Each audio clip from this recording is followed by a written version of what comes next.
दोस्तों, अगर मैं आपसे कहूं कि एक ऐसा फैसला हो गया है जो दिल्ली को रेगिस्तान बना सकता है, अगर मैं आपसे कहूं आने वाले 10-20 सालों में हरियाणा, राजस्थान और दिल्ली रेगिस्तान बन सकते हैं, पानी की समस्या और भी भयंकर हो सकती है, तो हम क्या कहेंगे? हमें पता ही नहीं था, या सच ये है कि हमने कभी समझना ही नहीं चाहा।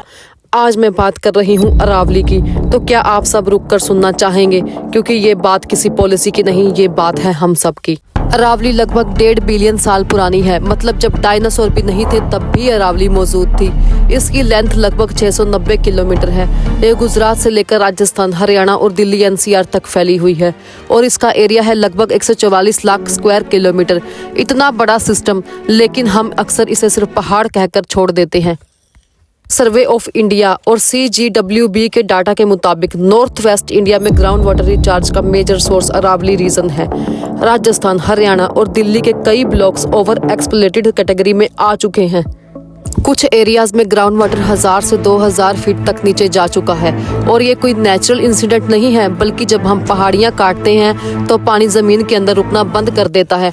IIT दिल्ली और IMD के स्टडीज बताती हैं कि अरावली एक क्लाइमेट बैरियर का काम करती है। ये थार डेजर्ट से आने वाली गर्म धूल भारी हवा को रोकने में मदद करती है। इसी वजह से दिल्ली NCR में टेम्परेचर और डस्ट थोड़ा कंट्रोल में रहता है। एक्सपर्ट्स का मानना है अगर अरावली और वीक हुई तो हीट वेव्स ज़्यादा फ्रिक्वेंट और ज़्यादा इंटेंस होंगी।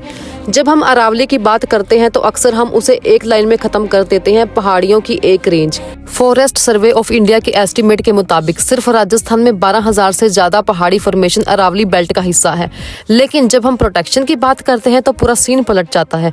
इन 12,000 पहाड़ियों में से सिर्फ 8 से 9% ही ऐसी हैं जो आज स्ट्रिक्टली प्रोटेक्टेड कैटेगरी में आती हैं।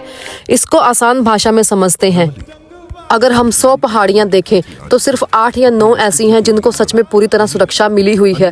बाकी 90% से ज़्यादा हिस्सा किसी न किसी तरह से प्रेशर के लिए खुला हुआ है।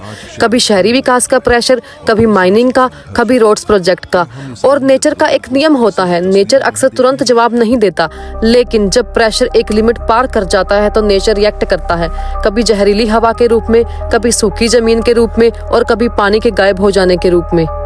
अब यहाँ एक बहुत जरूरी सवाल उठता है, एनवायरनमेंट जैसे कॉम्प्लेक्स इशू पर डिसीजन का बेस क्या होना चाहिए? कोर्ट का काम होता है कानून के हिसाब से फैसला देना। जो डेफिनेशंस, रूल्स और डाटा कोर्ट के सामने होते हैं, कोर्ट उसी पर फैसला देता है। लेकिन एनवायरनमेंट साइंस इतनी सिंपल नहीं होती।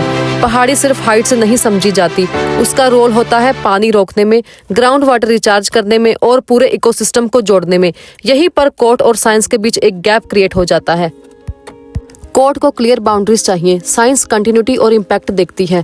ये किसी की गलती नहीं, ये सिस्टम की लिमिटेशन है। इसलिए एनवायरनमेंट के केस में कानून के साथ साथ स्ट्रॉन्ग साइंटिफिक इनपुट भी जरूरी होता है, और जब दोनों साथ में चलते हैं तब भी नेचर के लिए लॉन्ग टर्म बैलेंस पॉसिबल है। तो सवाल अब ये नहीं कि गलत कौन है, सवाल ये है कि आगे क्या बेहतर हो सकता है। नीति आयोग की रिपोर्ट के मुताबिक 2030 तक इंडिया के 40% लोगों को सीवियर वाटर स्ट्रेस फेस करना पड़ सकता है और नॉर्थ वेस्ट इंडिया इस लिस्ट में सबसे ऊपर है। Heat related illness, respiratory diseases और फार्मिंग लॉसेज, ये सब एक ही चेन का हिस्सा है। अरावली सिर्फ पहाड़ी नहीं है, इससे हमारी जिंदगी जुड़ी हुई है। अगर हमने इसे समझदारी से बचा लिया तो हमने अपना कल बचा लिया। ये वीडियो किसी को ब्लेम करने के लिए नहीं, बल्कि हम सबको अवेयर करने के लिए है। अगर आपको लगता है कि नेचर और फ्यूचर पर बात होनी चाहिए तो कमेंट में नेचर लिखो और इस चैनल को सब्सक्राइब करके इस आवाज़ का हिस्सा बनो। Thank you so much.